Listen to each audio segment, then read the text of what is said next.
ਕਿ ਪ੍ਰਿਆ ਤੇਰੇ ਫੋਨ ਤੇ ਕਿਹਦਾ ਅਨਨੋਨ ਨੰਬਰ ਆਈ ਜਾਂਦਾ ਵਾ? ਕਮਲ ਤੈਨੂੰ ਮੈਂ ਕਿੰਨੀ ਵਾਰੀ ਕਿਹਾ ਮੇਰਾ ਫੋਨ ਨਾ ਟੱਚ ਕਰਿਆ ਕਰ। ਕਿ ਪ੍ਰਿਆ ਮੈਨੂੰ ਇੰਨਾ ਵੀ ਹੱਕ ਨਹੀਂ ਕਿ ਮੈਂ ਤੇਰਾ ਫੋਨ ਵੇਖ ਸਕਾਂ?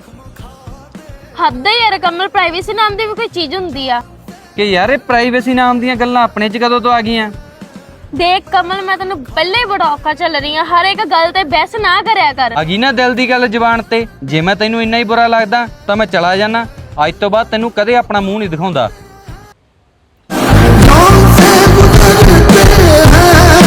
ਕਿ ਯਾਰ ਬਹੁਤ ਆਕੜ ਹੈ ਇਹਦੇ 'ਚ। ਚੱਲ ਕੋਈ ਨਾ, ਮੈਂ ਹੀ ਬੁਲਾ ਲੈਣਾ। Priya, I like you. ਓਹ ਰੀਅਲੀ?